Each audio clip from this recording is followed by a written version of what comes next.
اللہ من الشیطان اللعین الرجیم بسم اللہ الرحمن الرحیم وبہ نستعین وہو خیر ناصر ومعین الحمد للہ رب العالمین والصلاة والسلام علی سید الانبیاء والمرسلین حبیب الہنا و طبیب نفوسنا ابی القاسم محمد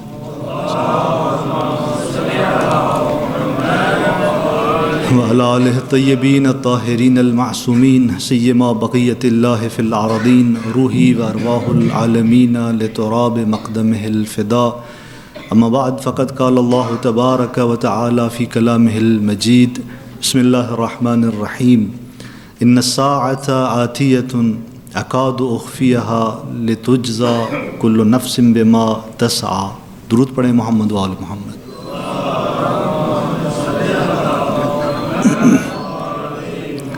سورہ مبارک طٰہٰ کے محور پر گفتگو جاری ہے. داستان اور حالات حضرت موسیٰ علیہ السلام کے بات یہاں تک پہنچی تھی کہ پروردگار عالم نے جناب موسیٰ علیہ السلام کو وحی فرمائی اور اس وحی کا مضمون توحید الہی ہے، عبادت پروردگار ہے، اور اس عبادت کے اندر محوریت نماز کو حاصل ہے.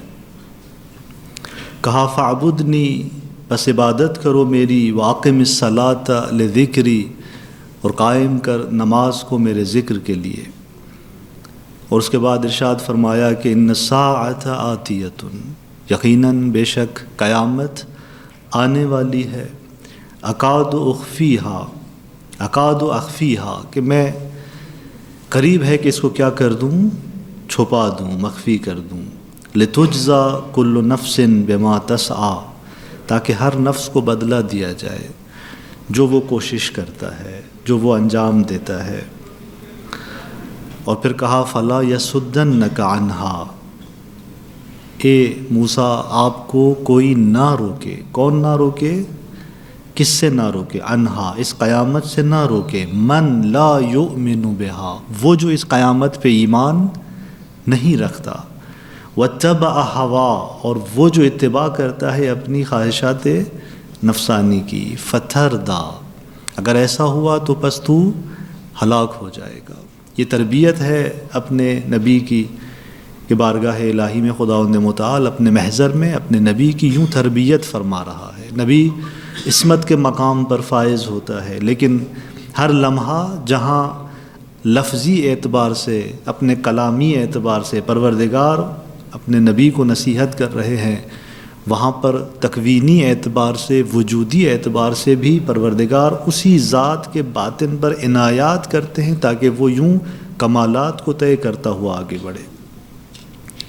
لہٰذا ایک رابطہ ہے قیامت کا اور عبادت کے درمیان. کہا عبادت کرو، عبادت میں محوریت نماز کو دی، اور پھر کہا قیامت آنے والی. ایک خاص ربط ہے، ارتباط ہے عبادت کے درمیان اور قیامت کے درمیان. نماز کس لیے ہے؟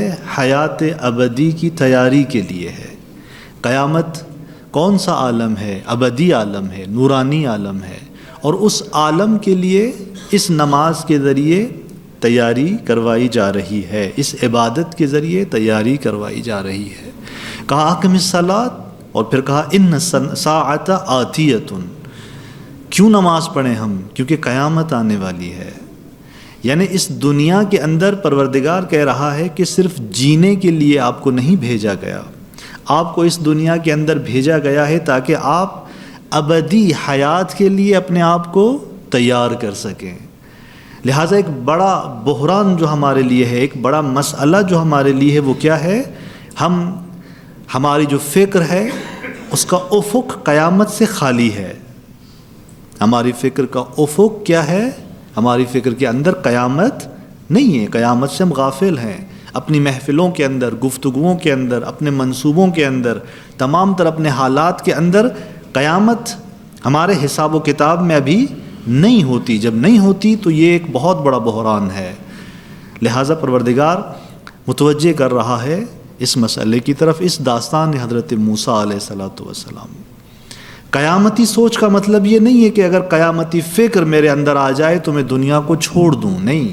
زندگی کو ترک کر دوں، نہیں، اسی عالم کے اندر مجھے زندگی کرنی ہے.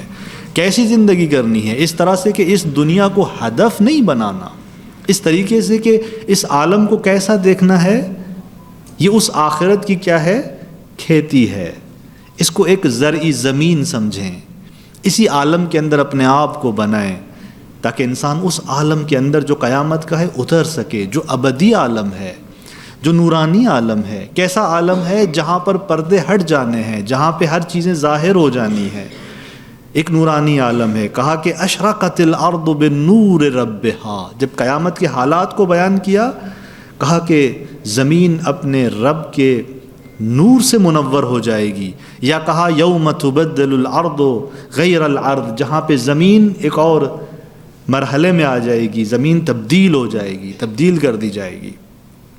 اسی ایک بہترین اور خوبصورت مثال دیتے ہیں علماء، کہتے ہیں کہ یہ عالم کیسا عالم ہے، جیسے ایک ماں کے رحم میں ایک بچہ بن رہا ہوتا ہے، تیار ہو رہا ہوتا ہے، اس رحم مادر کے اندر ہوا نہیں ہوتی، دیکھنے کا کوئی منظر نہیں ہوتا، سننے کی کوئی فضا نہیں ہوتی، اس رحم مادر میں ہمارے کان بن رہے ہوتے ہیں، ہماری آنکھیں بن رہی ہوتی ہیں، ہمارے پھیپھڑے بن رہے ہوتے ہیں۔ اس عالم کے اندر کیا مجھے کوئی سانس لینا ہے اس معنی میں جس طرح اس عالم کے اندر لینا ہے مجھے؟ نہیں۔ کیا اس عالم کے اندر، اس رحم مادر کے عالم میں مجھے کچھ سننا ہے؟ کان اس لیے بنائے جا رہے ہیں؟ نہیں۔ کہا کہ وہاں بنائے جا رہے ہو تاکہ اس عالم کے اندر دنیا میں جب آ جاؤ تو حیات کر سکو، زندگی کر سکو۔ اگر وہاں ایک چیز ناقص ہو گئی، پھیپھڑے ناقص ہو گئے، تو انسان اس عالم میں آتے ہی دم گھٹ جائے گا، اس عالم کے اندر زندگی نہیں کر پائے گا۔ لہٰذا یہ دنیا قیامت کی نسبت پھر اس رحم مادر کی طرح ہے۔ اس دنیا کے اندر ایمان لینا ہے، تقوی کا نور لینا ہے، طہارت اور پاکیزگی لینی ہے۔ کیوں؟ تاکہ اس عالم قیامت کے اندر میں کیا کر سکوں؟ زندگی کر سکوں، وہاں اس حیات نورانی کو لے سکوں۔ تو لہٰذا ایک رابطہ ہے اس عبادت کا، اس نماز کا اس عالم کے ساتھ۔ یہ اوامر، یہ نواہی، یہ شریعت، یہ احکام ظاہری پروردگار کی طرف سے ہمارے لیے کس لیے آئے ہیں؟ تاکہ ہم اس دنیا کے اندر اپنے آپ کو کچھ ایسا بنا سکیں کہ جب ہم اس عالم کے اندر اتر جائیں تو وہاں زندگی کر سکیں، وہاں حیات پا سکیں، جہاں انسان کے فکر میں قیامت ختم ہو جائے، قیامت کا تصور ختم ہو جائے، قیامت کی فکر نہ ہو، اس انسان کے لیے غیبت کرنا آسان ہو جاتی ہے، اس انسان کے لیے ظلم اور ناانصافی کرنا آسان ہو جاتا ہے، حرام کھانا آسان ہو جاتا ہے، کیونکہ مجھے اس عالم سے فراموشی آ چکی ہے، میں اس عالم کو بھول چکا ہوں جس عالم کے اندر مجھے جانا ہے۔ اب آپ اندازہ کریں یہ باتیں کس کو بتائی جا رہی ہیں؟ جناب موسیٰ علیہ الصلوۃ والسلام کو، اس وحی کے اندر جو جناب موسیٰ پہ وحی کی جا رہی ہے۔ کیوں؟ اس لیے کہ رسالت ہے جناب موسیٰ کی، ذمہ داری ہے جناب موسیٰ کی۔ کون سی ذمہ داری جناب موسیٰ علیہ الصلوۃ والسلام کی ہے؟ فرعون سے مقابلہ کرنا نہیں ہے فقط، بنی اسرائیل کو اس کے ظلم سے، ستم سے نجات نہیں دینا فقط، بلکہ اس بنی اسرائیل کو، اس عالم کو، ان کی اس دنیا کو اور اس دنیا کی سمت کو کس طرف موڑ دینا ہے؟ قیامت کی سمت موڑ دینا ہے۔ یہ رسالت ہے جناب موسیٰ کی۔ لہٰذا سمجھ میں آ جاتا ہے یہاں سے کہ نماز کیوں ضروری ہے، عبادت کیوں ضروری ہے۔ کہا فلا یصدنک، بس نہ روکے آپ کو، انہا اس قیامت سے، غافل نہ کر دے، روکے نہ۔ کون؟ من لا یؤمن بہا، جو اس پہ ایمان نہیں رکھتا، واتبع ہوا، جس نے اپنے ہوا کی، خواہشات نفسانی کی پیروی کی ہے، فتردہ، ہلاک ہو جاؤ گے۔ اگر ایسا ہوا تو ہلاک ہو جاؤ گے۔ بس فرعونی ثقافت کے اندر کیا تھا؟ فرعونی تہذیب کے اندر کیا تھا؟ قیامت کا انکار تھا، خواہشات نفسانی کی کیا تھی؟ پیروی تھی، اور خواہشات نفسانی کو میزان بنایا ہوا تھا۔ یہ اس فرعونی ثقافت کے اندر تھا، اور یہ جناب موسیٰ کی رسالت ہے کہ اس ثقافت کو ختم کرنا ہے۔ اور آج ہمارے لیے درس ہے کہ اگر ہماری اس تہذیب اور تمدن کے اندر اگر قیامت کا فکر ہمارے اندر نہیں رہا تو فتردہ کے مصداق بن سکتے ہیں، ہلاک ہو جاؤ گے۔ لہٰذا خداوند متعال ہمیں متوجہ کر رہا ہے کہ خواہشات نفسانی سے، اگر خواہشات نفسانی پر ہو تو اس خواہشات سے اتر جاؤ۔ یہ ایک رابطہ ہے عبادت کا اور اس عالم کے درمیان۔ میں نے اس دن عرض بھی کیا تھا کہ شریعت محمدی اور احکام اسلام ایک تکوینی رابطہ رکھتے ہیں اس عالم کے ساتھ. یہاں پہ کچھ کرو گے وہ ہمارا کچھ کرنا پیچھے ایک صورت بنا رہا ہے، پیچھے ایک صورت بنا رہا ہے، اور ان صورتوں کے ساتھ ہمیں اس عالم کے اندر اترنا ہے. ایک یتیم کا ناانصافاً کوئی مال کھا رہا ہے تو قرآن نے کیا کہا؟ ابھی آگ کھا رہا ہے. تو لہٰذا ہمارے ان عبادات کے پیچھے صورت باطنی ہے، وہی ہماری حقیقت ہے جو وہاں ہم اس عالم کے اندر جائیں گے. اگلی آیت کے اندر ارشاد ہوا وَمَا تِلْكَ بِيَمِينِكَ يَا موسیٰ. ابھی جناب موسیٰ بارگاہ الہی میں ہیں، ابھی بچوں کو چھوڑ کے بارگاہ الہی میں پہنچے ہوئے ہیں. یہ سب کچھ کہاں ہو رہا ہے؟ اس کوہ طور پر ہو رہا ہے، اس وادی مقدس طوا میں ہو رہا ہے، جہاں آہستہ آہستہ پروردگار جناب موسیٰ کو اپنے قرب کے اندر اتارتا چلا جا رہا ہے. تربیت توحیدی، نگاہ توحیدی بنتی چلی جا رہی ہے جناب موسیٰ کی. پہلے بھی موحد تھے، اپنے کمال قرب الہی پر تھے، مزید اس مقام پہ پہنچایا جا رہا ہے کہ نبوت پہ مبعوث کیا جائے، پھر رسالت حوالے کر دی جائے، لوگوں کی ہدایت ان کے ذمے دی جائے. لہٰذا اس مقام پر ہیں اور وہ گفتگو جاری ہے، وہ تجلی الہی ابھی ہے. اور اس اثنا میں خداوند متعال ایک اور سوال کرتے ہیں کما یمینک ما تلک بیمینک یا موسیٰ. اے موسیٰ وہ کیا ہے تیرے داہنے ہاتھ میں؟ قال ہی عصایا. جناب موسیٰ نے کیا کہا؟ یہ میرا عصا ہے، یہ میری لاٹھی ہے. اتوکأ علیہا. کیا کرتا ہوں میں؟ اس پر ٹیک لگاتا ہوں، اس کا سہارا لیتا ہوں، اس پر ٹیک لگاتا ہوں. وأحش بہا علی غنمی. کیا کرتا ہوں اس کے ذریعے؟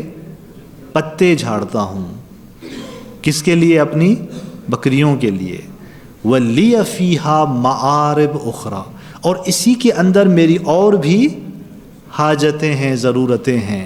سمیٹ دیا کلام کو، تفصیل میں شروع ہو گئے پھر کلام کو سمیٹ دیا. کام تو اور بھی تھے اس عصا سے، تفصیل شروع کی. یہ کہہ دیتے کہ ہے عصا یا یہ میرا عصا ہے، چپ ہو جاتے، بات تو ختم تھی. لیکن نہیں، تفصیل شروع کی، لیکن تفصیل شروع کرتے ہی بات کو سمیٹ دیا. نکات ہیں اس آیت کے اندر. اس مرحلے سے تیاری شروع کی جا رہی ہے جناب موسیٰ علیہ السلام کی رسالت کے لیے. فرعون کے مقابلے میں کیسے لا کھڑا کرنا ہے جناب موسیٰ کو، وہ طریقہ دیا جا رہا ہے یہاں سے آگے. استدلال چاہیے، دلیل چاہیے جناب موسیٰ کو، اور اس استدلال اور دلیل اور ان تمام چیزوں کو اعجاز کی بیس پہ دیا جانا ہے جناب موسیٰ کو. لہٰذا اس ہیبت کے اندر، تجلی کی اس ہیبت کے اندر آہستہ آہستہ انس کے اس مرحلے میں خداوند متعال اتارتا چلا جا رہا ہے جناب موسیٰ کو. یہ مرحلہ بھی ایک مرتبہ دوبارہ انس کا مرحلہ ہے. جسے ہوتا ہے نا کہ انسان آپس میں حال و احوال شروع کر دیتا ہے، کیا حال ہے آپ کے، وہ چیز کیا ہے آپ کے ہاتھ میں. ایک صمیمیت کا جو رابطہ ہوتا ہے، محبت کا جو رابطہ ہوتا ہے، وہ اس طرح سوال و جواب سے ایک دوست اپنے دوست سے شروع کرتا ہے، بات کرتا ہے. اس طریقے سے پروردگار جناب موسیٰ کو اس سوال کے ذریعے اتار رہا ہے، ایک نئی حالت میں، انس اور قرب کی ایک نئی حالت کے اندر اتار رہا ہے. پہلے بھی انس تھا لیکن حیرانی کے ساتھ ہے، تحیر کے ساتھ آغاز ہوا. آہستہ آہستہ اسی حیرانگی کے ساتھ کیا ہے؟ انس بھی آ رہا ہے جناب موسیٰ کی طرف. اور یہ دیکھیں انبیاء کی شناخت کا مرحلہ ہے کہ جتنی پروردگار کی تجلی ہوگی ان کی شناخت اس طرح آگے بڑھتی چلی جاتی ہے، اور وہیں پر حیرانگی پروردگار کے حوالے سے بھی بڑھتی چلی جاتی ہے، کیونکہ وہ ذات لامحدود ہے، اس کی ذات تک کوئی پہنچ نہیں سکتا. جتنا آگے بڑھتے ہیں، جتنا آگے بڑھتے ہیں یہ اولیاء اور یہ انبیاء، اس کی معرفت کے اندر اتنی حیرانگی ان کے وجود میں اترتی چلی جاتی ہے. یہ حیرانگی قابل مذمت نہیں ہے، یہ حیرانگی وہ ہے جو سراہی جا سکتی ہے. کہا کہ پیغمبر اکرم نے بارگاہ الہی میں کیا کہا؟ کہا کہ رب زدنی فیک تحیرا. پروردگار اپنے بارے میں میرے وجود میں حیرانگی کو بڑھا دے. یہ عظمت الہی ہے، یہ اس کی معرفت کی عظمت ہے. عظمت اس قدر ہے کہ خود نبی مکرم فرماتے ہیں خدایا اس حیرانگی کو اور بڑھا دے. لہٰذا یہ جناب موسیٰ علیہ السلام اس مرحلے میں ہے، حیرانگی ہے، اور انس کے مرحلے میں اتارا جا رہا ہے. وما تلک بیمینک یا موسیٰ. سوال لا علمی کی بنیاد پر نہیں ہے، ذات الہی ہے. پروردگار ہے، حقائق کو جانتا ہے. لہٰذا یہ سوال کر کے خدا اپنے قرب کی منزل میں اتار رہا ہے. اور سوال بھی کس چیز کے متعلق کیا؟ وہ جو جناب موسیٰ کے ہاتھ میں عصا ہے، اور وہ خود جناب موسیٰ اس عصا سے زیادہ مانوس ہے. انسان اپنی چیزوں سے مانوس ہوتا ہے، زیادہ مانوس ہے اس اثنا میں کہ جہاں ہیبت الہی ہے، تجلی الہی ہے، گفتگو ہے پروردگار کے ساتھ. اچانک پروردگار اسی کی چیز کو طرف متوجہ ہوتے ہیں. پروردگار اسی کے ہاتھ میں چیز کی طرف متوجہ ہو کر کہہ رہا ہوتا ہے کہ یہ تیرے ہاتھ میں کیا ہے، تاکہ جناب موسیٰ کا نام لے کر اور اسی کے ہاتھ میں موجود چیز کا نام لے کر اس کو مزید اپنے قریب کیا جائے، اپنے نزدیک کیا جائے. یہ سوال کرنا تھا، انس بھرا جواب شروع ہوا جناب موسیٰ کا. قال ہے یا عصایا، یہ میری لاٹھی ہے، یہ میرا عصا ہے. اور وہ کیا کرتے ہیں، اس سے اس تفصیل کو بیان کیا اور پھر بات کو سمیٹ دیا. یعنی انس کے مرحلے میں پھر جناب موسیٰ کی جانب سے ایک محبت بھرا کلام جاری ہوا، ایک انس بھرا کلام جاری ہوا. اور یہاں پر آپ دیکھیں کہ ما تلک بیمینک، اگر خدا کہہ دیتا کہ ما تلک یہ کیا ہے، تب بھی سوال تو ٹھیک تھا، سوال تو کامل تھا. کہ ما تلک یہ کیا ہے تیرے ہاتھ میں، کیا ہے تیرے ہاتھ میں. عصا کی طرف، لاٹھی کی طرف بھی اشارہ ہوا اور جناب موسیٰ کے ہاتھ کی طرف بھی اشارہ ہوا. یعنی فقط لاٹھی کا تذکرہ نہیں ہے، کہا کہ کیا ہے وہ چیز جو تمہارے ہاتھ میں ہے. یہ ہاتھ کا اضافہ بلا وجہ نہیں ہے. میں نے اس دن عرض کیا تھا، آیات کے اندر ایک ایک ورڈ اپنی حکمت رکھتا ہے. یہ کیا ہے تیرے ہاتھ میں، یہ کیا ہے تیرے داہنے ہاتھ میں. اس لیے کہ معجزہ صرف عصا کا کام نہیں ہے. معجزہ جہاں عصا ضروری ہے اس معجزے کے اندر، وہاں پر اس نبی کا، اس حجت الہی کا ہاتھ بھی ضروری ہے. وہ ہاتھ بھی کافی نہیں ہے، وہ ہاتھ ہے، لیکن یہ ہاتھ کیوں قلب نورانی جناب موسیٰ سے وابستہ ہے، کیونکہ حجت الہی ہے. یہ ہاتھ، یہ مادی ہاتھ اس کے اس قلب نورانی سے وابستہ ہے، اس سے جڑا ہوا ہے. لہٰذا تذکرہ کیا عصا کا اور اس ہاتھ کا. اور خود موسیٰ علیہ السلام کا قلب نورانی کس سے جڑا ہوا ہے؟ ذات الہی سے جڑا ہوا ہے. بس یہ نورانیت جو اس عصا کے ذریعے معجزے کے اظہار میں آ رہی ہے، یہ نورانیت اس ذات الہی کی طرف سے ہے. یہ نورانیت وہاں سے ہے، اظہار قدرت پروردگار کا ہے، لیکن اپنے اس نبی کے ذریعے اس نورانیت کو ظاہر کرتے ہوئے اور اس معجزے کا اظہار کر رہا ہے. لہٰذا یہ نبی حضرت موسیٰ کے وجود میں وہ نور الہی ہے، وہ قدرت الہی ہے. یہی ربط ہے اس کا، ان چیزوں کا آپس میں، عصا کا ہاتھ کے ساتھ، ہاتھ کا قلب نبی کے ساتھ، کہ اعجاز وجود پاتا ہے. بس کہا کیا ہے آپ کے داہنے ہاتھ میں؟ کہا یہ میرا عصا ہے. سوال پوچھا تاکہ وہ اوصاف سامنے آئے. حکمت کیا ہے؟ ایک طرح سے حکمت یہ بھی ہے اس سوال کی کہ جناب موسیٰ کو مانوس کیا جائے. اور اس کی ایک حکمت کیا ہے، ایک اور حکمت کیا ہے اس کی، کہ جناب موسیٰ خود اپنی زبان سے اپنے اس عصا کے خواص بیان کریں کہ وہ کیا خواص ہیں، وہ کیا کرتے ہیں اس عصا کے ذریعے. اور جو کچھ انہوں نے بیان کیا وہ کیا تھا، آخر میں نتیجہ کیا نکلا؟ یہ ایک سادہ سی لکڑی ہے. یہ میرا عصا کیا ہے؟ ایک سادہ سی لکڑی ہے. معمولی کچھ معروف فوائد گنے انہوں نے جو روزمرہ وہ اس عصا سے لیتے تھے. یہ اقرار ضروری تھا جناب موسیٰ کی زبان سے. کیوں؟ یہ واقعہ اور یہ سوال اور جواب جہاں رسالت کے لیے اعجاز کی تعلیم ہے، وہاں پر تربیت ہے جناب موسیٰ کی، کہ پروردگار بتانا چاہتا ہے کہ یہ عصا جو ایک عام لکڑی ہے جس کی کوئی غیر معمولی خاصیت نہیں ہے، اگر میں چاہوں تو یہی عصا کیا بن سکتی ہے؟ اژدہا بن سکتی ہے. اگر میں خدا چاہوں تو اس عصا کو کیا بنا سکتا ہوں؟ بس بیان کیا جا رہا ہے اے موسیٰ جو تیرے ہاتھ میں ہے وہ ایک معمولی سی لکڑی ہے، لیکن اگر میرے نقطۂ نگاہ سے دیکھو تو خدا جو چاہتا ہے وہ انجام دیتا ہے. بس ایک مقدمہ ہے یہ واقعہ، آمادہ کرنا ہے جناب موسیٰ کو. تفصیلی جواب دیا جناب موسیٰ نے، پھر اختصار کیا، کہا ولی لی فیہا معارب اخری، کیونکہ جہاں وہ ان سے وہاں پر ابھی بھی وہ ہیبت موجود ہے. بات کو کھولتے ہوئے، تفصیل دیتے ہوئے سمیٹ دی گفتگو کو، کہ مفسرین فرماتے ہیں کہ یہاں پہ وہ ہیبت ابھی بھی ہے، چونکہ گفتگو پروردگار سے ہے، لہٰذا بات کو سمیٹ دی یہاں پر۔ یہ عصا کہاں سے آیا تھا؟ جناب موسیٰ جب جناب شعیب علیہ السلام کے پاس پہنچے تھے اور وہ معاہدہ ہوا، وہ ایگریمنٹ ہوا وہاں پر خدمت کا، تو چرواہی کے لیے جناب شعیب نے کہا ان کو کہ فلاں کمرے میں چلے جاؤ، کچھ سامان پڑا ہوا ہے، چونکہ ذمہ داری کیا ملی جناب موسیٰ کو، جناب شعیب نے کیا ذمہ داری دی تھی؟ ان کے بکریاں چرانے کی۔ کہا کہ فلاں کمرے میں چلے جاؤ، کچھ سامان پڑا ہوا ہے، وہاں پر ایک عصا بھی پڑا ہوا ہے، چیزیں اٹھا لو، عصا بھی اٹھا لو، آپ کے کام آئے گا۔ جناب موسیٰ اس کمرے میں داخل ہوتے ہیں، ہاتھ بڑھاتے ہیں، ایک خاص قسم کا عصا ان کے ہاتھ میں خود بخود آ جاتا ہے۔ وہ لے کے باہر آتے ہیں، جناب شعیب دیکھ کے مسکراتے ہیں، کہتے ہیں کہ نہیں، یہ جا کے رکھ کے آؤ، ایک اور عصا اٹھاؤ، اس کو واپس۔ عصا کی اہمیت کا پتہ ہے جناب شعیب کو، نبی ہیں، یہ جو عصا ہاتھ میں آئی تھی یہ کیسا عصا ہے۔ جناب موسیٰ علیہ السلام دوبارہ جاتے ہیں اس کمرے میں، وہ عصا رکھ لیتے ہیں، پھر ہاتھ بڑھاتے ہیں تو وہی عصا آ جاتا ہے ہاتھ میں۔ کہتے ہیں 3 بار ایسا ہوا، 3 بار پلٹایا جناب شعیب نے۔ جب تیسری بار بھی ایسے ہوا تو وہاں پر جناب شعیب فرماتے ہیں کہ یا موسیٰ انت صاحبھا، بس اب آپ کیا ہیں؟ اس کے مالک ہیں، اب آپ اس کے صاحب ہیں۔ کہا اس کی حفاظت کرنا، نبی تھے، جانتے تھے۔ کہا فَإِنَّكَ سَتَرَىٰ مِنْهَا أَمْرًا عَجِيبًا، اسی عصا سے آپ دیکھو گے، کیا دیکھو گے؟ ایک امر عجیب، من امر اللہ و سلطانہ، قدرت الہی سے ایک امر عجیب اس عصا کے اندر تم دیکھو گے۔ بس عصا معمولی نہیں تھا، لکڑی تھی، لیکن روایات میں چلے جائیں تو اس کا تاریخی پس منظر جناب شعیب سے بھی پیچھے کا ہے۔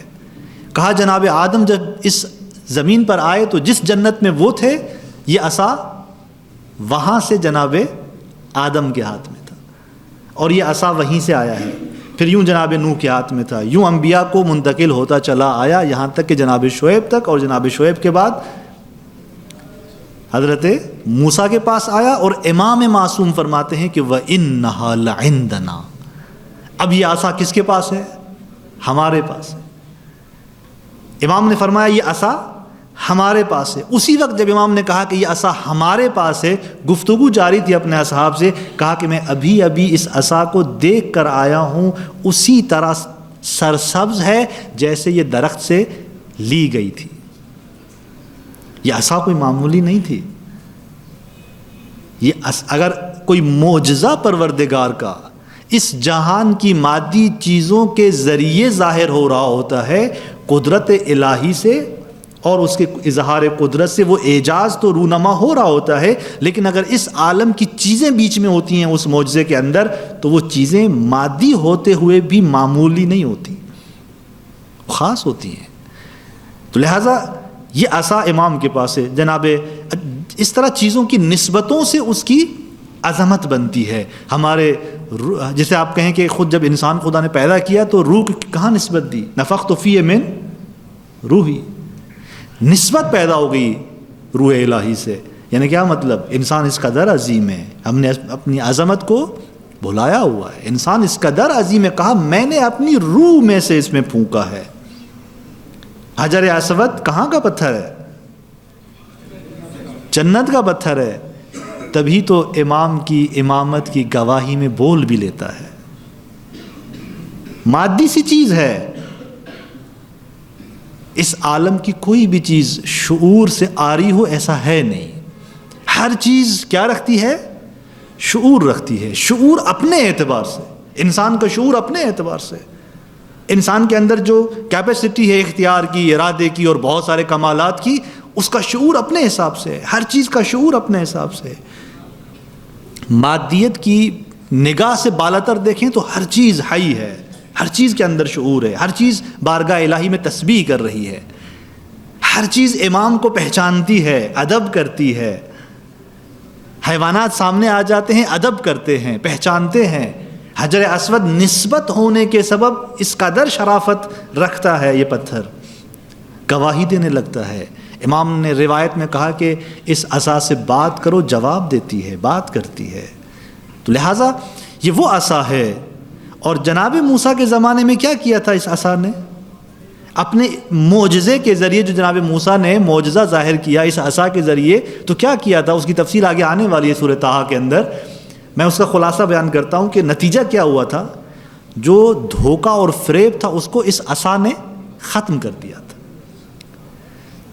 اب امام وقت کے پاس یہ عصا ہے، وہ جب آئیں گے اس عالم کے اندر تو ایک کام اس عصا نے کیا کرنا ہے؟ اس عالم کے اندر دھوکے اور فریب کو ختم کر دینا ہے۔ امام کی حکومت کی اوصاف کو جا کے پڑھیے، مطالعہ کریں، امام کی حکومت کیسی ہوگی۔ یہ تمام انبیاء کی میراث امام کے پاس ہے، ایک جامع ہدایت فرمائیں گے، ہر ایک چیز اپنا وظیفہ اپنا کام کر رہی ہوگی۔ جس طرح فریب کی دھوکے کی شکل تبدیل ہو چکی ہے، جناب موسیٰ کے زمانے میں دھوکہ کسی اور صورت میں تھا، آج کے زمانے میں وہ فریب وہ دھوکہ کسی اور شکل میں ہے۔ جس شکل میں بھی ہے اس عصا کا کمال یہ ہے کہ اس دھوکے کو کیا کر دے گی؟ ختم کر دے گی، جھوٹ کو ختم کر دے گی، بے نقاب کر دے گی، حقائق کو سامنے لے کر آئے گی، جھوٹ بے نقاب ہو جائے گا۔ جی صاحب، آپ نے ذکر کیا قرآن پاک میں بھی ہے کہ عصا کے معجزات موسیٰ نے دنیا میں دکھایا، تو آپ نے یہ بھی فرمایا کہ یہ عصا جو ہے اللہ نے حضرت آدم سے لے کر آخری زمان تک دیا اور وہاں سے امام کے پاس۔ تو کیا اس عصا کے معجزات صرف حضرت موسیٰ علیہ السلام کے ساتھ تعلق؟ میں نے ابھی عرض کیا وہ عصا آج کس کے ہاتھ میں ہے؟ امام وقت کے ہاتھ میں ہے۔ اور میں نے ابھی یہی بات کی، وہ عصا جو جناب موسیٰ کے زمانے میں فریب کو دھوکے کو ختم کر سکتی ہے، وہ آج امام کے زمانے میں وہی کام کرے گی۔ نور کس کا ہے؟ جناب موسیٰ کے زمانے میں اس عصا کے پیچھے نور کس کا تھا؟ جناب موسیٰ کا تھا۔ آج اس عصا کے پیچھے نور کس کا ہے؟ اور ید کس کا ہے؟ امام عصر کا ہے۔ لہٰذا یہ تمام جتنی چیزیں تھیں امام عصر کے پاس موجود ہیں، اور وہ معجزہ دیکھیں، ایک نبی کا معجزہ کوئی دوسرا شخص عادی نہیں لا سکتا، لیکن ایک نبی کا معجزہ اگر کوئی دوسری ذات جو خود حجت الہی ہو، ویسا کام وہ دوسری حجت لا سکتی ہے۔ لہٰذا امام عصر ان تمام چیزوں سے استفادہ ہوگا۔ امام خود بالاتر ذات ہے، جو جامع ذات ہے، تمام کمالات وہاں پر جلوے گر ہیں، اور یہ تمام جتنے بھی انبیاء کے میراث ہیں، جہاں یہ میراث خود ایک طرف سے ہدایت کا ذریعہ بن رہی ہوگی، وہاں پر خود لوگوں کو متوجہ کر رہی ہوگی کہ دیکھیں یہ تمام چیزیں جو انبیاء کے پاس تھیں آج امام کے پاس ہیں، تو یہ ذات کو پہچانو، یہ کون ہے۔ اور اسی عصا کے حوالے سے بہت ساری گفتگو بھی ہے، بہت ساری چیزیں بھی ہے۔ بعض اوقات لوگ ائمہ کے محضر میں آتے تھے اور پہلی کے انداز میں کچھ چیزیں سوالات کرتے تھے تاکہ آزمائیں ان کو، اور امام پھر کہتے بھی تھے، جواب بھی دیتے تھے، اور یہ بھی کہتے تھے کہ سوال آزمانے کے لیے نہ کرو، سوال سمجھنے کے لیے کرو۔ اور اسی طرح سے امام سے یہ سوال بھی ہوا تھا کہ وہ 6 کون سی چیزیں ہیں کہ جو رحم سے پیدا نہیں ہوئیں اور حیات بھی رکھتی ہیں، زندہ بھی ہیں، ان میں سے ایک چیز کیا تھی؟ باقی چیزوں کو آپ خود سوچ لیجئے گا کیا تھیں۔ 6 وہ چیزیں تھیں۔ تو عصا وہ ہے جو رحم مادر سے نہیں، عصا ہے، لکڑی ہے، خدا نے اس کو کیا دیا؟ حیات دے دی، اور اس سے اژدہا بنا دیا، سانپ بنا دیا۔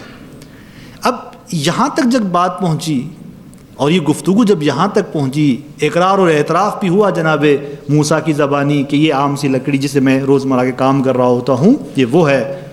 کہا قال القھا، خدا نے کہا القھا، اس کو کیا کرو؟ القھا یا موسیٰ، اس کو پھینک دو، اس عصا کو پھینک۔ فالقاها، پھر جناب موسیٰ نے اس عصا کو پھینک دیا، کیا ہوا؟ فاذا ہی حیۃ تسعیٰ، یہ اچانک ایک سانپ بنا، تسعیٰ جو رینگ رہا تھا، رینگتا ہوا ایک سانپ بن گیا۔ اب اس عالم کے اندر آپ دیکھیں جس سے وہ مانوس ہیں، جس کو وہ عصا سمجھتے ہیں، اس عصا کو پروردگار کہہ رہا ہے کہ اس کو پھینک۔ بعض مفسرین نے، عجیب ہے یہ بھی نقطہ بعض مفسرین کا ہے، ایک نگاہ عمیق ہے. کہا کہ خدا نے یہ نہیں کہا القہا، پروناؤن استعمال کیا، ضمیر استعمال کی، اشارہ کیا اس عصا کی طرف، اس کو پھینک. یہ نہیں عصا کا نام نہیں لیا، خود ورڈ عصا یوز نہیں کیا، عصا کو پھینک نہیں کہا القہا. یعنی کیا مطلب؟ یعنی خدا یہ بتانا چاہتا ہے کہ اے موسیٰ، تو اس کو عصا کہہ رہا ہے، میرے نقطہ نگاہ سے دیکھ، میں جو چاہوں یہ وہ ہے، میرا ارادہ جو ہوگا یہ. اب آپ خود دیکھو، کہا کہ اس کو پھینک، دیکھ یہ کیا ہے. یعنی خدا یہ سمجھانا چاہتا ہے کہ چیزیں جتنی بھی ہیں وہ کس کے تابع ہیں؟ ذات الہی کے ارادے سے تابع ہیں. لہذا یہ تعلیم ہے جناب موسیٰ کو. بس ایک مرحلے میں یوں سمجھے کہ توحیدی تربیت اس طرح آگے بڑھتی چلی جا رہی ہے. ایک ایک مرحلہ جناب موسیٰ اگلے میدان میں اترتے چلے جا رہے ہیں. کہا یہ میرا عصا ہے. اب دوبارہ اگر خدا سوال کرے گا تو میرا بھی ختم ہو جائے گا، عصا بھی ختم ہو جائے گا. چونکہ یہ چیزیں کس کے تابع ہیں؟ نبی کی تربیت توحیدی ایسے ہوتی ہے. نبی اس طرح سے خالص ہوتا اس مقام تک پہنچتا چلا جاتا کہ جو کچھ میں چاہوں یہ وہ ہے. القہا یا موسیٰ، اگر ایک چیز آپ کے سامنے پانی ہے تو وہ پانی ہے آپ کے نقطہ نگاہ سے، ذات الہی کے نقطہ نگاہ سے کچھ اور بھی ہو سکتی ہے. ایک چیز آپ کے سامنے آگ ہے تو وہ آپ کے نقطہ نگاہ سے آگ ہے. خدا کہہ سکتا ہے یا نار کونی بردًا وسلاما علی ابراہیم، اے آگ ٹھنڈی ہو جا، سلامتی والی ہو جا. آگ نہ رہے اگر پروردگار یہ کہے. بس سکھانا چاہ رہا ہے پروردگار یہاں پر. اور بس دو تربیتی پہلو ہیں اس کے. ایک تربیتی پہلو کیا ہے کہ چیزوں کو مستقل حیثیت نہ دو، ہر چیز کو استعمال کرو، اپنے نقطہ نگاہ سے کہو ٹھیک ہے پانی ہے، لیکن یہ ذہن میں ہو کہ پروردگار جو چاہے یہ وہ ہو سکتا ہے. دوسرا کیا ہے؟ جناب موسیٰ کو رسالت کی ذمہ داری ملنی ہے، لہٰذا معجزے کی تعلیم ہے. اسی عصا سے معجزہ کیسے دکھانا ہے وہ تعلیم ہے.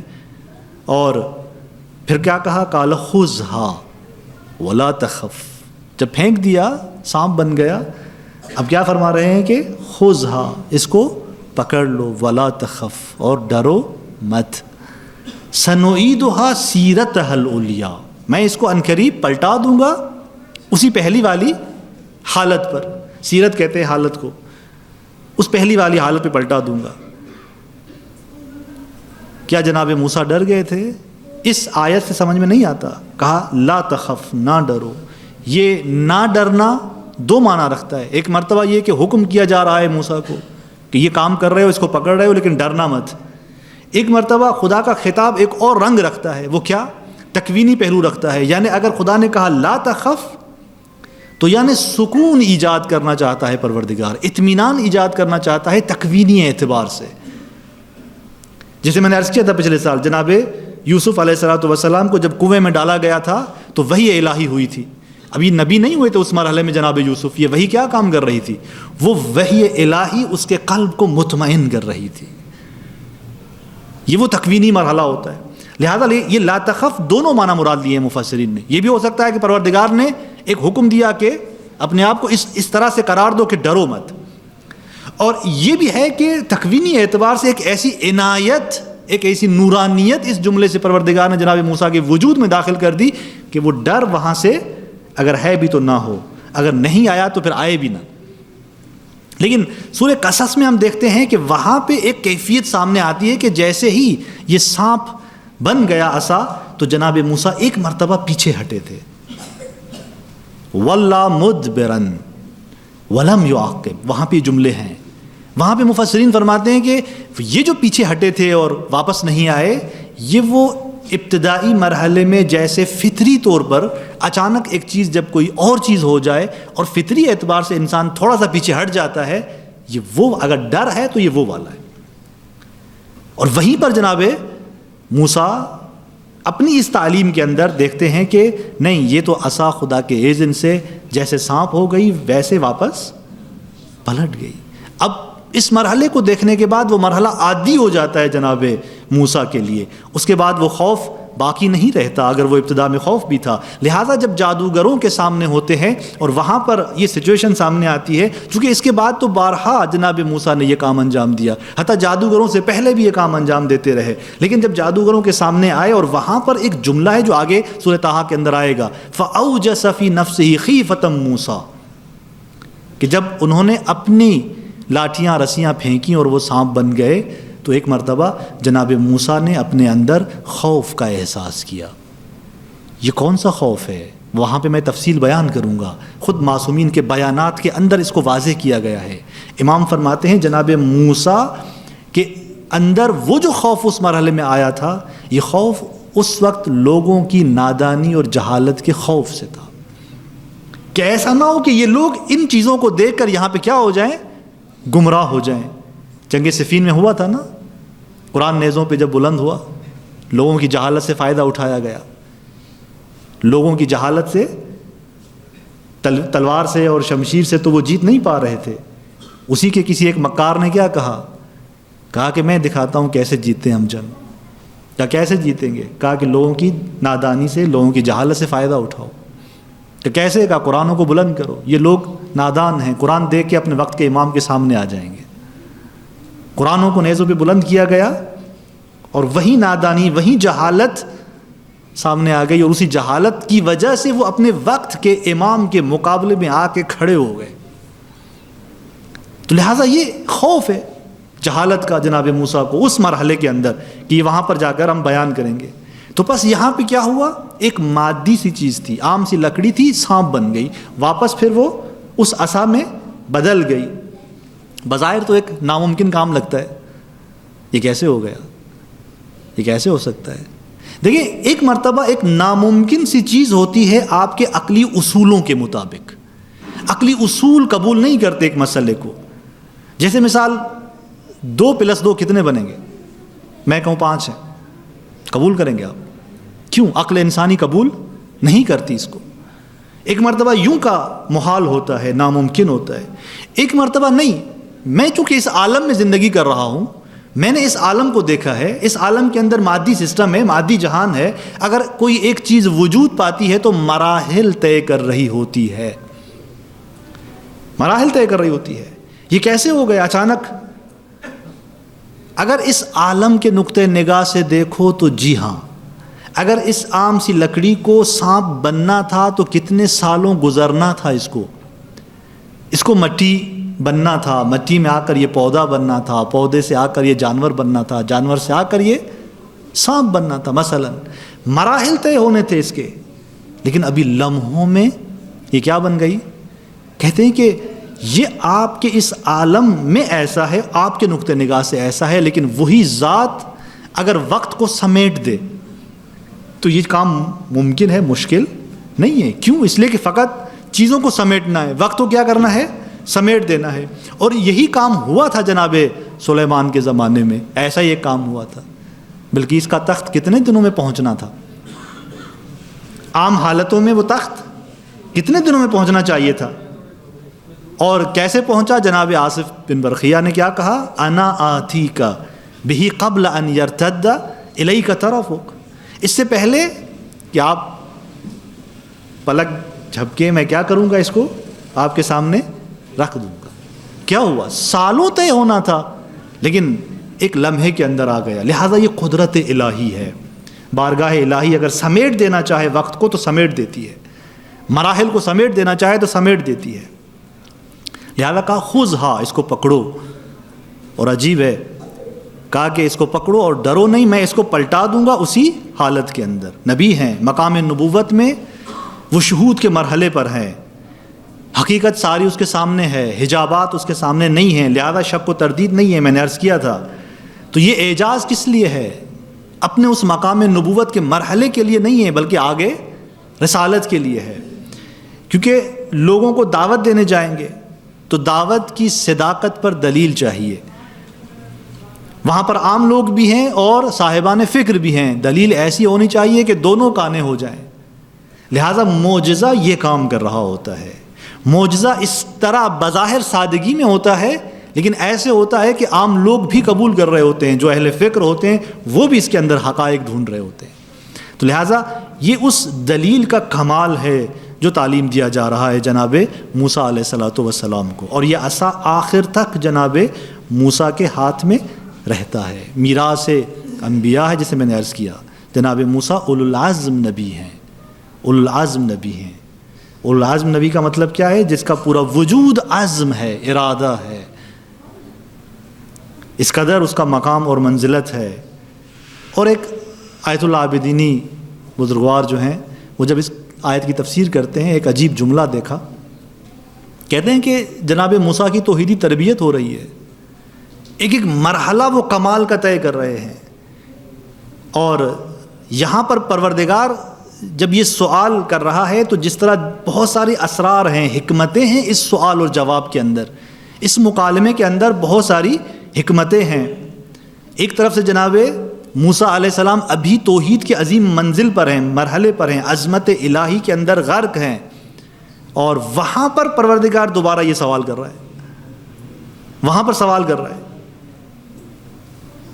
اور ایسا سوال کہ جو قرآن میں محفوظ کر دیا گیا اور آج تک ہمارے لیے قیامت تک لوگوں کے لیے ہائی لائٹ کر دیا گیا کہ جناب موسیٰ سے یہ سوال ہوا تھا۔ میں نے عرض کیا تھا داستان ہمارے لیے ہے، ہو نہیں رہی، یہ ہو چکی نہیں ہے، ہو رہی ہے۔ لہٰذا وہ فرماتے ہیں کہ بہت ساری حکمتیں ہیں اس کے اندر، سوال و جواب کے اندر۔ ایک حکمت کیا ہے؟ فرماتے ہیں کہ یہ جناب موسیٰ جو اس عظیم تجلی کے اندر ہیں، عظمت الہی کے اندر ہیں، پروردگار چاہتا ہے کہ اگر کوئی آخری تعلق ہے وہ بھی کیا ہو جائے؟ ختم ہو جائے۔ اگر اس ذات کے اندر کوئی تعلق بچائے تو وہ بھی نبی اس کو کہتے ہیں، وہ اس قدر ابدیت کی منزل پر ہوتا ہے۔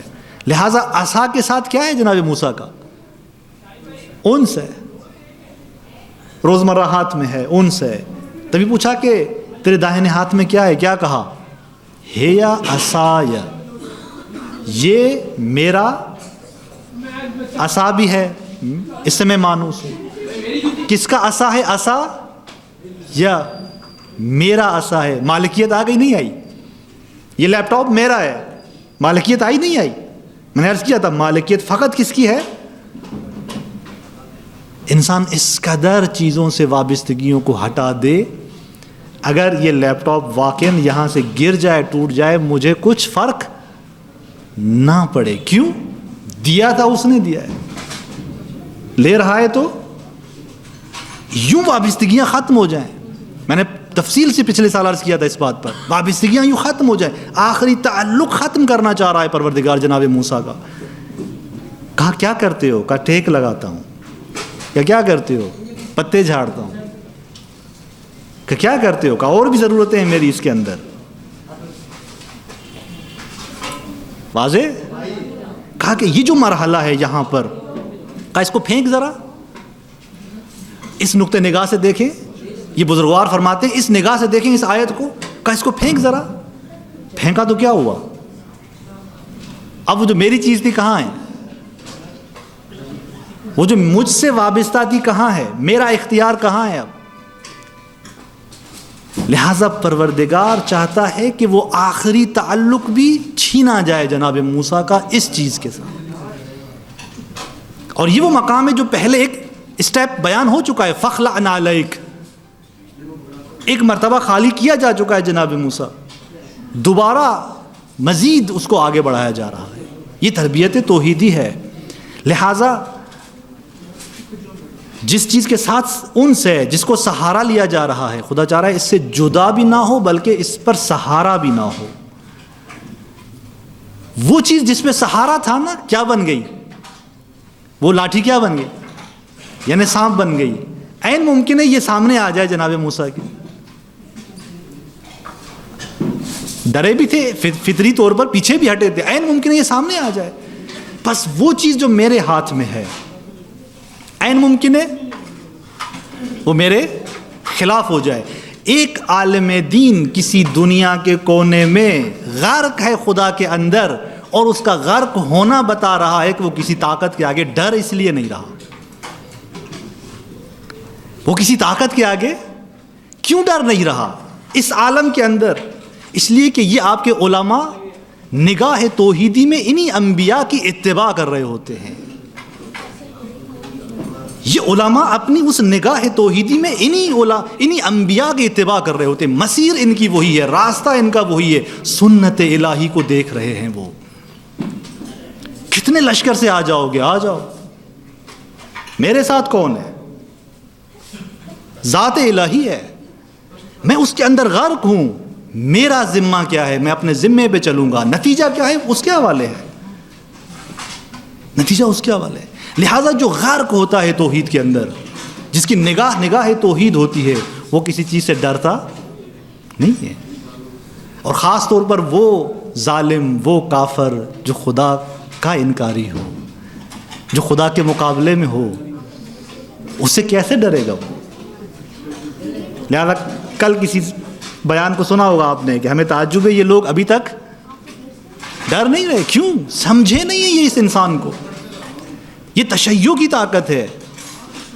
تشیع کے اندر ایک عالم دین اگر عالم بنتا ہے, اگر اس کی نگاہ توحیدی بنتی ہے, تو وہ کس کی اتباع کر رہا ہوتا ہے؟ اپنے ائمہ کی اتباع کر رہا ہوتا ہے. لہٰذا وہ اپنے وظیفے کو دیکھتا ہے, وہ ڈرتا نہیں ہے. یہ نگاہ آ جائے تو انسان, یہ نگاہ توحیدی اگر آ جائے تو انسان سمجھنے لگتا ہے کہ جس پہ جس کا بھروسہ ہے وہی چیز اس کے خلاف بھی ہو سکتی ہے. جس پہ انسان کا سہارا ہے وہی چیز خدا چاہے تو خلاف بھی ہو سکتی ہے. یہی وجہ ہے, میں پچھلے سال عرض کیا تھا جناب یوسف علیہ السلام کی داستان میں, جب لے گئے جناب یوسف کو کنویں میں جا کے پھینکا تھا, اور کنویں میں پھینکنے جا رہے تھے, تو راستے میں کیا ہوا تھا؟ جناب یوسف مسکرا دیے تھے. یہ میں نے بات عرض کی تھی پچھلے سال, جناب یوسف مسکرا دیے تھے. بھائی مار رہے ہیں جناب یوسف. ایک نے پوچھا کیوں مسکرا رہے ہو؟ کہا صبح جب تم مجھے لے کے آ رہے تھے میں نے کہا میرے اتنے بھائی ہیں, اتنے طاقتور ہیں, اتنے سب میرے ساتھ ہیں, مجھے کیا ہو سکتا ہے؟ مجھے کون؟ پروردگار نے اس تعلق کو جناب یوسف سے ہٹا دیا. خالص کرنا ہوتا ہے پروردگار نے اپنے بندے کو اپنی بارگاہ میں, تو اس طرح خالص کرتا ہوا چلا جاتا ہے. اب آپ نبی کو پہچانے اور اپنے ائمہ کو, اپنے نبی کو پہچانے کہ کس قدر کن کمالات پر یہ ہستیاں فائز ہیں. جس چیز سے محبت ہے وہی اپنی نہیں ہے. خدا سمجھانا چاہ رہا ہے مالکیت میری ہے, سہارا مجھ پہ ہونا چاہیے. کیا محبت نہیں کرنی چاہیے اس عالم کے اندر؟ کرنی چاہیے, کیوں نہیں کرنی چاہیے؟ لیکن وہ محبت کس ردیف میں ہونی چاہیے؟ ذات الہی کی محبت کے تسلسل میں ہونی چاہیے. لہٰذا یہاں پر کہا لا تخف, اے موسیٰ نہ ڈر. اور جب ایک ذات اس طرح مقام رسالت پہ پہنچتی ہے, خدا فرماتا ہے کہ لا یخاف لدی المرسلون. ایک مقام رسالت پہ جب ذات پہنچتی ہے, کہا کہ میرے ہاں یہ مرسل خوف نہیں رکھتے. اس مقام پہ جب آ جاتے ہیں تو خوف ان کے وجود سے نکل جاتا ہے. لہذا یہ پورا واقعہ ایک محض اعجاز کی تعلیم نہیں ہے, بہت ساری اسرار ہیں, حکمتیں ہیں اس کے اندر. ایک ایک حکمت پہ توجہ کرنے کی ضرورت ہے. اور جب سب کچھ ختم ہو جاتا ہے, ہر ایک چیز سے تعلق ختم ہو جاتا ہے, تب وہ پروردگار سہارا بن جاتا ہے. لہٰذا ہر ایک چیز سے تعلق کو ختم کرتا ہے. یہ توحیدی نگاہ ہے, توحیدی وہ وادی ہے. اور پھر اگلی آیت کے اندر ارشاد ہوا وَضْمُمْ يَدَكَ, اپنے ہاتھ کو, اپنے بازو سے, یدک اپنے ہاتھ کو کیا کرو, الا جناحک. یہ دوسرا معجزہ ہے جس کی طرف یہ آیت ہمیں بتا رہی ہے. کون سا معجزہ؟ ید بیضا کا جو آپ نے سنا ہوگا. اور تو ملا دے, وزمم, تو ملا دے, ملا اپنے ہاتھ کو الا جناحک, اپنے بازو کی طرف. کہ بعد نے کہا اپنے بازو کے نیچے کی طرف سے اپنے ہاتھ کو لے جا, ملا دے. تخرج بیضاء, اور یہ ہاتھ خارج ہوگا, نکلے گا. ایک مرتبہ لے جا, پھر یہی ہاتھ خارج ہوگا, باہر نکلے گا. کیسے؟ بیضاء, چمکتا ہوا. ہاتھ کو لے جا اور یہی ہاتھ چمکتا ہوا باہر آئے گا. من غیر سوء, بغیر کسی مشکل سے، بغیر کسی عیب سے، آیتن اخرا، ایک اور نشانی کے طور پر. پہلی نشانی عصا، ایک اور نشانی کے طور پہ یہ ہاتھ تمہارا چمکتا ہوا باہر آئے گا. کیوں کر رہے ہیں ہم یہ؟ کہا کہ لِنُرِيَكَ مِنْ آیَاتِنَا الْكُبْرَى، تاکہ آپ کو دکھائیں اپنی بڑی نشانیوں میں سے. بیضا کا لفظ استعمال ہوا. بیضا کا معنی کیا ہے؟ ویسے تو سفیدی کا معنی ہے، لیکن یہاں پر مراد کیا ہے؟ یہاں پر یعنی اس ہاتھ کا چمکتا ہوا نکلنا. اور یہ چمکتا ہوا ایسے نکلے گا کہ کہا وَنَزَعَ يَدَهُ، ایک اور آیت کے اندر فَإِذَا هِيَ بَيْضَاءُ لِلنَّاظِرِينَ، یعنی دیکھنے والوں کے لیے یہ چمکتا ہوا ہوگا. وہ نور اس طریقے سے اس ہاتھ کی طرف منتقل ہوگا کہ وہ لوگ دیکھنے لگیں گے. بس ایک مرتبہ عصا ہے، باہر کی چیز سے فائدہ اٹھاتے ہوئے اعجاز ظاہر کیا جا رہا ہے. ایک مرتبہ خود نبی کا اپنا عضو ہے، ہاتھ ہے، اپنی چیز ہے، بدن کے اندر ہے، اور اسی سے معجزے کو بیان کیا جا رہا ہے. کہا کوئی عیب ہوگا یہ چمکتا ہوا جو نکلے گا؟ کیا کوئی بیماری ہوگی؟ کہا نہیں، من غیر سوء، بغیر کسی عیب سے یہ چمکتا ہوا باہر آئے گا. لہذا یہ ید بیضا کی بھی تعلیم دی جا رہی ہے جناب موسیٰ کو، اور نشانی قرار دی اسی کو کہ یہ چمکتا ہوا باہر آئے گا. معمولاً معجزات کے اندر کچھ نشانیاں پروردگار قرار دیتا ہے. جیسے مثلاً جناب زکریا کے مرحلے میں آپ نے اس قصے کو سنا ہوگا، پڑھا ہوگا کہ رب اجعل لی آیتن، پروردگار میرے لیے ایک نشانی قرار دے. جب خدا نے کہا ہم تجھے ایک جوان دیں گے، بیٹا دیں گے، تو کہا میرے لیے کوئی نشانی کیا ہے اس کی؟ کہ آیتک ان لا تکلم الناس ثلاث لیال سویا، نشانی یہ ہے کہ تم 3 دن بول نہیں پاؤ گے. آیا کوئی بیماری آ جائے گی، کوئی مشکل آ جائے گی؟ نہیں. کہ یہ اس اعجاز کے ظہور کی نشانی ہے. دعا کرو گے، مناجات کرو گے، سب کچھ کرو گے، لیکن اسی اثنا میں یہ ایک نشانی تھی. لہذا یہاں پر بھی کہا کہ یہ کوئی بیماری نہیں ہے، چمکتا ہوا ہاتھ باہر آئے گا. اس کو آپ یہ نہ سمجھنا کہ یہ کوئی بیماری ہے. اور یہی 2 معجزے ہیں، فضان کا برہانان، 2 کیا ہیں؟ برہان ہیں. یہ دونوں معجزے اپنے نبی کو بے عنوان دلیل دیے جا رہے ہیں، برہان دیے جا رہے ہیں. کس کے لیے؟ الی فرعون و ملئہ، کہ جب آپ فرعون اور اس کی قوم کی طرف جائیں گے تو یہ ہے لِنُرِيَكَ مِنْ آیَاتِنَا الْكُبْرَى. کیوں ہے؟ تاکہ ہم اپنی نشانیاں تجھے، کچھ نشانیوں میں سے کچھ نشانیاں تمہیں دکھائیں. بس رسالت کی دعویٰ اور نبوت کی دعویٰ کے لیے ضروری ہے کہ اعجاز ہونا چاہیے. ایک دعوت ہے، ایک دعویٰ ہے. دعوت کس کی طرف ہے؟ توحید کی طرف، معاد کی طرف دعوت ہے. اور دعویٰ کیا ہے؟ کہ میں کون ہوں؟ نبی ہوں. ایک دعویٰ ہے کہ میں نبی ہوں، اور اس دعویٰ کے ساتھ ان کو بلایا جا رہا ہے لوگوں کو کہ آؤ توحید کی طرف. تو بس ایک دلائل وہاں چاہیے کہ کیوں توحید، اور ایک برہان چاہیے کہاں کے لیے؟ نبوت کے لیے، کہ میں نبی ہوں، وہاں کے لیے برہان چاہیے. تو لہٰذا یہ 2 برہان پروردگار نے جناب موسیٰ کو دیے. اور یہ دونوں برہان دینے کے بعد کیا کہا؟ اذهب الى فرعون، اب تو جا فرعون کی طرف، انہو طغی، یہ کیا ہے؟ سرکشی کی ہے اس نے. انہو طغی، اس نے سرکشی کی ہے. یہاں سے رسالت بھی ملی، اور وہ معجزے، وہ اعجاز، وہ دونوں کیا تھے؟ آغاز اس رسالت کا، اور بھیجا جا رہا ہے. بس آغاز کہاں سے ہوا؟ نبی ہوئے، نبی ہونے کے بعد وحی ہوئی، تمام اصول اور فروع دے دیے گئے، معجزات دے دیے گئے. چونکہ رسالت کے اندر ضرورت معجزے کی، اور نبوت کے اندر معجزے کی ضرورت نہیں ہے. نبوت کے اندر وہ خود توحید کے عالم میں اتر رہے ہوتے ہیں، حجابات ہٹ رہے ہوتے ہیں، وہاں شک و تردید نہیں ہوتی، اور وہاں پر آگے بڑھ رہے ہوتے ہیں. اب مسئلہ کچھ سنگین ہے، اب ذمہ داری کچھ سنگین ہے، بہت سنگین ذمہ داری ہے.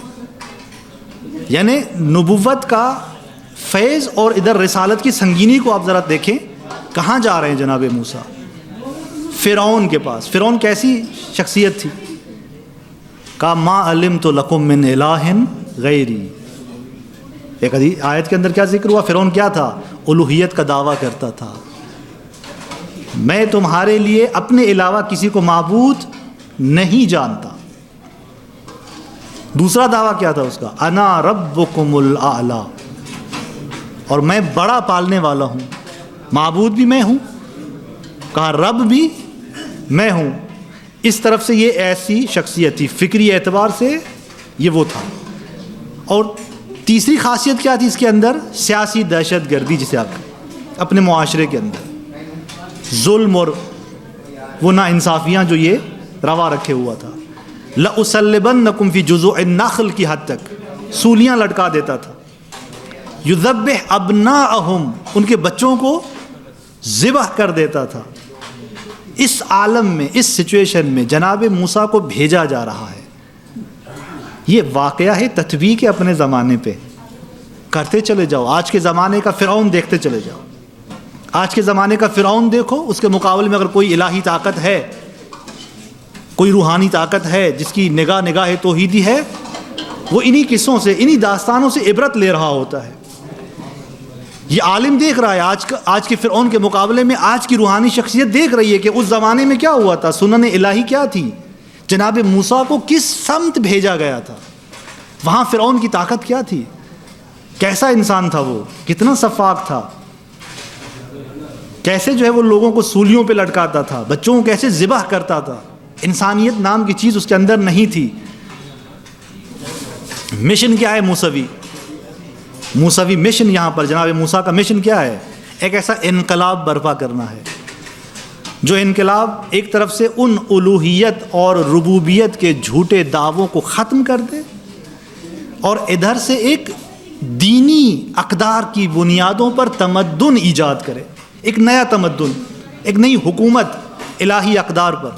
اور اس ماحول میں جہاں جناب موسیٰ پہلے جا چکے ہیں اور چیزوں کو دیکھ چکے ہیں, جو پہلے وہاں سے آ چکے ہیں کہ وہاں ہے کیا, اس قدرت کو ایسا نہیں کہ میں نے کسی کو کہہ دیا آپ چلے جاؤ, یہ آپ کے پاس ہتھیار ہے, فلاں ظالم کے پاس جاؤ, انشاءاللہ آپ کامیاب ہو جاؤ گے, مجھے اس کا پتہ ہی نہیں ہے. نہیں, مجھے پتہ بھی ہے. جناب موسیٰ کو معلوم ہے وہ کیسا انسان ہے, اسی کے محل میں تو بڑا ہوا ہے. یہ داستان آئے گی آگے, اسی کے محل میں تو بڑے ہوئے تھے, جہاں پر ایک طرف سے دو گروہ تھے بنی اسرائیل کے, ایک وہ قبطی تھے اور ایک نبطی تھے. ایک کو مکہ مارا تھا جناب موسیٰ نے, قبطی ظالم کو مکہ مار کے وہاں سے نکلے تھے. وہ اس قدر ظالم لوگ تھے جو دوسرے بنی اسرائیل پہ ظلم کر رہے ہوتے تھے. ایسے اس میں جو ہے جناب موسیٰ کو بھیجا جا رہا ہے. سختی ہے نا, کیا چاہیے؟ پروردگار سے مدد چاہیے. خدایا معجزے تو نے دے دیے, اس کے علاوہ مدد چاہیے. کا کون سی مدد؟ ہاتھ بلند کیے بارگاہ الہی میں, کا رب اشرح لی صدری, خدایا میرے سینے کو کشادہ کر دے. بارگاہ الہی میں دعا گو ہیں کہ پروردگار اسی طرح ہمارے سینوں کو کشادہ کر دے. پروردگار ہمارے وجود کے اندر وہ نورانیت عطا کر دے کہ ہمیں ان انبیاء کی سیرت پہ چلنے کی توفیق عنایت کر دے, ان انبیاء کی نورانیت سے استفادہ کرنے کی توفیق عنایت کر دے. السلام علیکم ورحمۃ اللہ وبرکاتہ. محمد وعلی محمد بلند تر صلوات.